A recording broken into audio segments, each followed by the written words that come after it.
இன்னைக்கு எபிசோட்கான தேர்ட் ப்ரோமோவை பொறுத்த வரைக்கும் விஜய் பார்வதி வந்து லிஸ்ட் போடுறாங்க. வீட்டுக்குள்ள எவன்லாம் நடிக்கிறான் அப்படின்ற மாதிரி லிஸ்ட் போட்டுட்டு இருக்காங்க. அதுல மெயினா சொல்றது யாருன்னு பாத்தீங்கன்னா சபரி, எஃப்ஜே, பிரவீன் இவங்கலாம் பயங்கரமா நடிச்சிட்டு இருக்கானுங்க அப்படின்ற மாதிரி சொல்றாங்க. அது உண்மையான்னு கேட்டீங்கன்னா உண்மைதான். ஏன்னா இவனுங்க எல்லாம் அன்பு கேங்கு. ஆனா இந்த அன்பு கேங்ல விஜய் பார்வதி மெயினா ஒரு ஆளை விட்டுட்டாங்க. அது யார் தெரியுமா? கனியக்கா.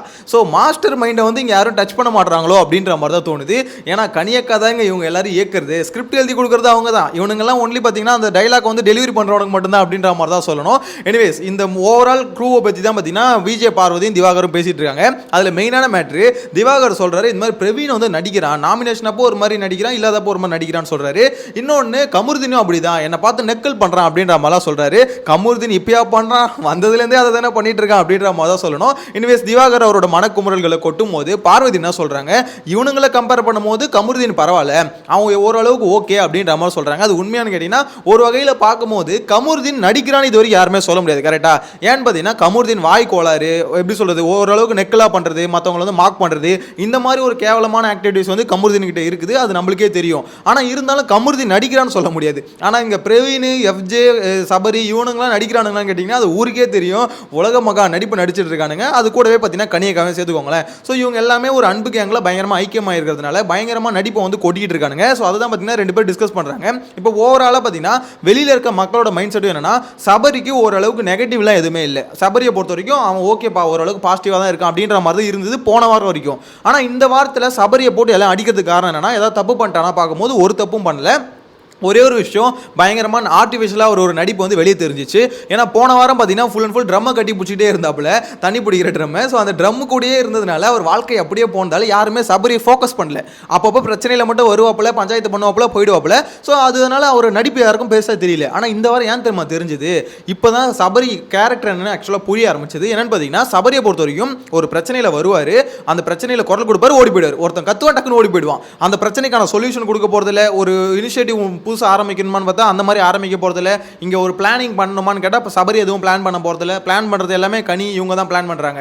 ஸோ எதையுமே இனிஷியேட்டிவ் எதுவுமே இல்லை. நடுவில் வர்றது திடீர்னு கத்துறது, அப்புறம் ஓடி போயிருது. அதை கத்துறது மீன்ஸ் நான் இப்போ வந்து ஒரு விஷயம் பண்ணுறேன் பாரு, நான் இருக்கேன் பாரு அப்படின்னு காமிச்சிக்கிறது, ஓடி போயிருது. அதேமாதிரி இன்னொருத்தன் சமைச்சு வச்சா அந்த சமைச்ச சாப்பாடு எடுத்துட்டு வாங்க எல்லாம் சாப்பிடுங்க அப்படின்ற மாதிரி கூப்பிடுறது, இதெல்லாம் ரொம்ப ஒஸ்டான விஷயம். உண்மையிலே கலையரசன் மேலே நம்மளுக்கு 1000 விமர்சனம் இருக்கட்டும். கலையரசன் வந்து கொஞ்சம் அவன் பேக்ரவுண்ட் எது, அவன் வந்து பண்ணுறது சரியில்லை அப்படின்ற மாதிரி எக்கச்சக்கமாக சொல்லிக்கலாம். இந்த வீட்டுக்குள்ளே வந்து கலை ஒன்றுமே பண்ணல அப்படின்னு கூட சொல்லிக்கலாம். ஆனால் அவன் புலம்புறதை கேட்கும்போது உண்மையிலே சில இடத்துல என்ன தோணுன்னா, சே சபரி நீ பண்ணுறது எவ்வளோ ஒரு மாதிரி கிளீனாக சொல்ல வச்சுக்கோங்களேன், கேவலமான விஷயம்.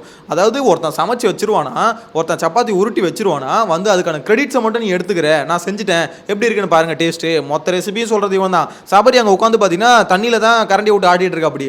ஸோ இந்த வேலையை பண்ணிட்டு மொத்தத்தையும் நான் தான் செஞ்சுன்ற இந்த கிரெடிட்ஸ் வந்து சபரி எடுத்துக்கிறாரான்னு கேட்டிங்கன்னா எஸ்.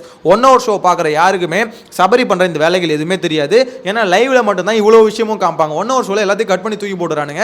மெயின் அதுதான் சபரியோட ஃபோக்கஸும். சேனலில் ஒர்க் பண்ணவரில் ஸோ சேனல் எப்படி பண்ணணும், எப்படி பிஹேவ் பண்ணணும் எல்லாத்தையும் கேட்டு தான் போயிருப்பாப்புல. ஸோ அதனால பார்த்தீங்கன்னா மெயினாக எது அதாவது ஓகே இப்போ ரெஜிஸ்டர் பண்ணணும், இந்த இடத்துல வாங்க சமைச்சிட்டேன் வாங்க எல்லாம் சாப்பிடுங்க அப்படின்ற மாதிரி ஒரு குரல் கொடுக்குறது. அதாவது நான் சமைச்சிட்டேன், சமையல் ரெடி ஆகிடுச்சு வாங்க அப்படின்ற மாதிரி கூப்பிடுறது. எஃப்ஜே வந்து பார்த்தீங்கன்னா எல்லாருக்கும் பரிமாறுது. ஸோ இங்கே அப்போ மற்ற வேலையெல்லாம் செஞ்சால் பாருங்க கலை, அவங்க மூஞ்சில் கடைசியில் கரிய பூஸ்ட்டு போயிடுறானுங்க. எனக்கு என்ன மேட்டர்னா, கலை வந்து பேசுகிற பாயிண்ட் எல்லாமே கரெக்டாக தான் பேசுகிறான். ஆனால் ஏன்டா அவனுங்க முன்னாடி பேச மாட்டேன். இங்கே வந்து பார்வதிக்கிட்டையும் திவாகர்கிட்டையும் புலம்புறதுனால ஒன்றும் இல்லை, டேரெக்டாக மூஞ்சில் வச்ச மாதிரி நாங்கள் பேசணும். அங்கே வந்து பார்த்தீங்கன்னா ஏன் பயப்படுற, எதுக்கு உனக்கு அவ்வளோ பயம் அப்படின்ற மாதிரி தான் என்ன பொறுத்தவரைக்கும் கேட்க தோணுது. எனிவேஸ் ஆனால் இந்த ஒரு விஷயம் இந்த மாதிரி போயிட்டு இருக்கா. ஸோ இதில் ஒரு விஷயம் மாட்டினார். இன்னொன்று இந்த டாஸ்க் விஷயத்தில் வரும்போது தான் பார்த்தீங்கன்னா சபரியோட கேரக்டர் வந்து இன்னும் கொஞ்சம் எக்ஸ்போஸ் ஆச்சு. சபரி மட்டும் இல்லை, மற்ற கேரக்டர் சரி, எஃப்ஜே எல்லாருமே. எஃப்ஜே வந்து மார்க் பண்ணுறது எல்லாருமே க்ளீனாக தெரிஞ்சு போச்சு. ஏன்னா ஏதோ ஒரு சின்ன பிரச்சனை ஒன்று பேசிகிட்டு இருக்காங்க, அதில் உன்னோட ஒப்பீனியனை சொல்லணும், இதுதான் என்னோட கருத்து, இது கரெக்டான பாயிண்ட் அப்படின்ற மாதிரி சொல்லிட்டு போறது வேற, அங்க வந்து ஆப்போசிட்ல பேசுறவங்கள மார்க் பண்றது வேற. ஈஸியா மார்க் பண்றது மட்டும் பார்த்தீங்கன்னா எஃப்ஜேக்கு ரொம்ப ஈஸியா வந்துருது. அதனால தான் எஃப்ஜேவை ஊடுகடி அடிச்சிட்டு இருக்காங்க அப்படின்ற மாதிரி சொல்லணும். ஓட்டும் அதனால தான் வரதில்லை. சபரிக்கு ஓட்டு வரதுக்கு காரணம் அவர் நடிக்கிறாருன்ற ஒரு இது இருக்குது. ஆனால் மற்றபடி கெட்ட பேர் இல்லை. எஃப்ஜேக்கு வந்து பார்த்தீங்கன்னா கெட்ட பேரும் இருக்கு. காரணம் அவரோட ஆக்டிவிட்டிஸ். இதில் எஸ்கேப் ஆகிற ஒரு ஆள் யாருன்னு பார்த்தீங்கன்னா பிரவீன்.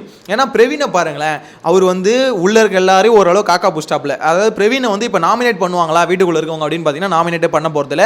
ஏன்னா ஒரு சண்டை வளர்த்த ஒரே ஆள் யார், திவாகர் மட்டும்தான். இப்போ திவாகர் கிட்டையும் பார்த்தீங்கன்னா பெருசாக டச் வச்சுக்கிறதுல பேச்சுவார்த்தை கொஞ்சம் கம்மி பண்ணிட்டாரு. அப்படின்னும் போது எல்லாருக்கிட்டையும் இங்கே வந்து ஒன்றா இருந்து நம்மளை நாமினேஷன்லேயே கொண்டு வராமல் இருந்தால் ரொம்ப சேஃபாகவே கடந்து வந்துடலாம்ல.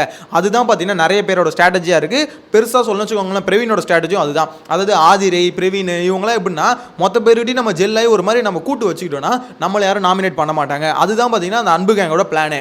அன்பு கேங்கில் இல்லாத வெளியில் இருக்காங்களே அவங்கள நீங்கள் வேணால் இந்த வாரம் நாமினேஷன் பாருங்கள். அடுத்த வாரம் நாமினேஷன் எப்படி இருக்க போகுதுன்னா அந்த அன்பு கேங்கில் யாரெல்லாம் இல்லையோ அவங்க எல்லாரையும் பார்த்தீங்கன்னா அன்பு கேங் குத்தும்.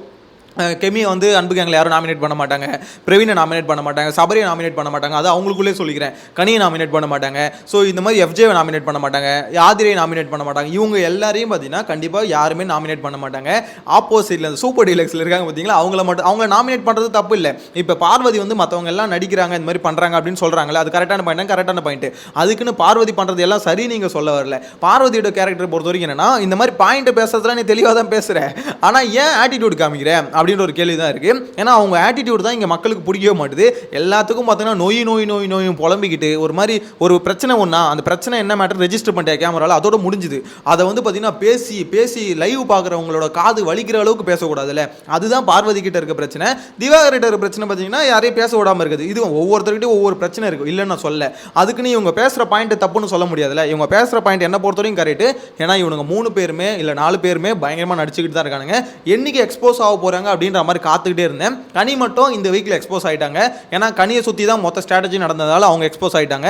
இந்த வீக்கெண்டில் கனிக்கு ஒரு சிறப்பான பூஜைகள் காத்துட்டு இருக்கும்னு எனக்கு என்னமோ தோணுது. ஏன்னா அந்த டப்பா ஒழிச்சு வச்சதாகட்டும், இப்போ வரைக்கும் பார்வதிக்கு தெரியாது அந்த டப்பா வந்து இவங்க தான் ஒழிச்சு வச்சாங்க, அது கனி தான் ஒழிச்சு வச்சாங்கன்னு தெரியாது. தெரிஞ்சால் கண்டிப்பாக அதுக்கு ஒரு பிரச்சனையை கலப்புவாங்க. அது யாராவது சொல்லுங்கடா அப்படின்ற மாதிரி தான் இருக்குது. கண்டிப்பாக தெரிஞ்சதுன்னா ஒரு பிரச்சனை வரும்னு வச்சுக்கோங்களேன். இந்த மாதிரி 1-2 விஷயம் பார்த்தீங்கன்னா கனி வந்து நாசுக்கா பண்ணுறது, இந்த சாப்பாடு விஷயத்தில் ஸ்ட்ராட்டஜி போடுறது, இவங்க ஸ்ட்ராட்டஜி போட்டுட்டு ஆப்போசிட்டில் இருக்கவங்க பண்ணால் மட்டும் அது வந்து மனசாட்சி இல்லையா அப்படின்ற மாதிரி அன்னை தெரசா மாதிரி பேசுறது. ஸோ இந்த மாதிரிலாம் ஒரு விஷயம் பண்ணிட்டு இருக்காங்களே, இதெல்லாம் வந்து ரொம்ப ஒஸ்டான விஷயம். கம்பல்சரி வீக்கெண்டில் இது எல்லாமே ஆல்ரெடி பப்ளிக் எக்ஸ்போஸ் ஆயிடுச்சு. அவங்களுக்கு எப்போ தெரிய வரும்னா வீக்கெண்டில் விஜய் சேதுபதி இது எல்லாத்தையும் கரெக்டான கொஸ்டினாக கேட்டால் கண்டிப்பாக அன்றைக்கி அவங்களுக்கு தெரிய வரும். அப்போ தான் மற்றவங்களுக்கும் கனி அவங்க எவ்வளோ கேரக்டர் எப்படி இருக்குது அப்படின்ற மாதிரி புரியும். ஆனால் அப்பயும் அன்பு கேங்கில் இருக்க எவனுமே பார்த்தீங்கன்னா கனியை பகச்சிக்கவே மாட்டானுங்க. ஏன்னா இப்போதைக்கு பார்த்தீங்கன்னா நீங்கள் நினைப்பீங்க கனி அவ்வளோ பெரிய ஆளா அப்படின்னு நினைப்பீங்க. அவங்க சொன்னால் அங்கே பேச்சை வந்து கேட்குறாங்க. எஃப்ஜே அக்கா சொன்னால் கேட்பியாடா அப்படின்னு கேட்டால் அக்கா கேட்குறேங்க்கா, சபரி அக்கா சொன்னால் கேட்பியாடா, அக்கா கேட்குறேங்க அப்படின்ற அளவுக்கு கொண்டு வந்துட்டாங்க. இப்போ எல்லாருமே பார்த்தீங்கன்னா அக்கா பாசத்தில் எல்லாம் பாச பிணைப்பாயிட்டானுங்க. ஸோ இவனுங்களை வந்து அந்த அக்கா பாசத்துலேருந்து மீட்டு கொண்டு வரணும்னா விஜய் சேதுபதி செருப்பு கழட்டி டபால் அடிச்சா மட்டும்தான் உண்டு. ஸோ அந்த அளவுக்கு பார்த்தீங்கன்னா ரொம்ப பாச பிணைப்பாக ஊறிட்டானுங்க. இன்னொரு சைடில் கனியக்கா வந்து பார்த்தீங்கன்னா எஃப்ஜே ஆதிரை பண்ணுறது வந்து இந்த ஷோக்கு தப்புன்னு அவ்வளோ மெச்சூர்டாக எல்லாமே பேசுகிறாங்கன்னு சொல்கிறாங்களே, அவங்க 2 பேரும் பண்ணுறது கொஞ்சம் ஆக்வர்டாக இருக்குன்னு அவங்களுக்கு தெரியுதுல. அது ஏங்க என்கரேஜ் பண்ணுறீங்க, கைத்தட்டி ஏன் சிரிச்சுக்கிட்டு இருக்கீங்க? 2 பேரும் பண்ணுறது அவ்வளோ கிரிஞ்சாக பண்ணிக்கிறானுங்க. ஒருத்தனை கட்டி பிடிச்சிக்கிட்டு என்னடா அதாவது பண்ணுறது ரொம்ப தப்பாக இருக்குது, நம்மளுக்கே ஃபீல் ஆகுது. பக்கத்தில் இருந்து பார்த்துக்கிட்டு இதை வந்து என்கரேஜ் பண்ணுற மாதிரி அவங்க கை தட்டிக்கிட்டு சிரிச்சுக்கிட்டு ஜாலியாக என்ஜாய் பண்ணிக்கிட்டு இருக்கிறதுலாம் என்னை பொறுத்த வரைக்கும் ஒரு மெச்சூர்டான பர்சன் பண்ணுறது இல்லை. உங்களுக்கு பிடிச்சவங்க என்ன வேணால் பண்ணலாம், அது வந்து கரெக்டுன்னு சொல்லுவீங்களா? உங்களுக்கு பிடிக்காதவங்க ஒரு விஷயம் பண்ணும்போது அது தப்புன்னு சொல்ல வருதுல்ல. பிடிச்சவங்க பண்ணாலும் அந்த வீட்டுக்குள்ளே தப்புன்னு சொல்லணும். இங்கே தான் பார்த்தீங்கன்னா இது ஒரு விஷயம் வந்து தப்பாக போகுது. ஒரு கேங் வந்து எப்போ தப்பாக போகும்னா அவங்களுக்குள்ளே நடக்கிற பிரச்சனையை கடைசி வரைக்கும் பேசிக்கவே மாட்டாங்க. மற்றவங்க பிரச்சனையை மட்டும் பேசிக்கிட்டே இருப்பாங்க. இது இங்கேயும் இருக்குது அதெல்லாம் நான் இல்லைன்னு சொல்லலை. ஆனால் என்ன பொறுத்த வரைக்கும் இப்போ எக்ஸ்போஸ் ஆகிறது இந்த கேங் எக்ஸ்போஸ் ஆகிட்டு இருக்கு. பார்வதி பேசுகிறாங்களே, இது எதுக்கு ப்ரோமோ கட்டாக போடுறாங்கன்னா மேபி நிறைய பேருக்கு தெரிய வரட்டும் அப்படின்னு கூட போகல. ஏன்னா ஃபோக்கஸ் இல்லாமல் இருப்பாங்க சில பேர், அவங்க மேலே ஃபோக்கஸ் போகிறது கூட இது போகலான்னு வச்சுக்கோங்களேன். இன்னொரு மெயினான மேட்ரு, இன்னைக்கான எபிசோடில் கொஞ்சம் கண்டென்ட் கம்மி தான் நினைக்கிறேன். யோசிச்சு பாருங்க, கமருதீன் வின் பண்ணுறாரு, அதுக்கப்புறம் பார்த்தீங்கன்னா வீடு ரொம்ப அமைதியாகிடுது போல. அதனால தான் இவங்க டிஸ்கஷன் அதை எடுத்து ப்ரோமோவாக போடுறாங்கன்னா பெருசாக கண்டென்ட் கம்மி தான் நினைக்கிறேன். இன்னும் வெயிட் பண்ணி பார்க்கலாம். சேனலை ஃபஸ்ட் டைம் பார்த்தீங்கன்னா சப்ஸ்கிரைப் பண்ணி வச்சுக்கோங்க. நெக்ஸ்ட் வீடியோவில் மீட் பண்ணலாம். Bye by.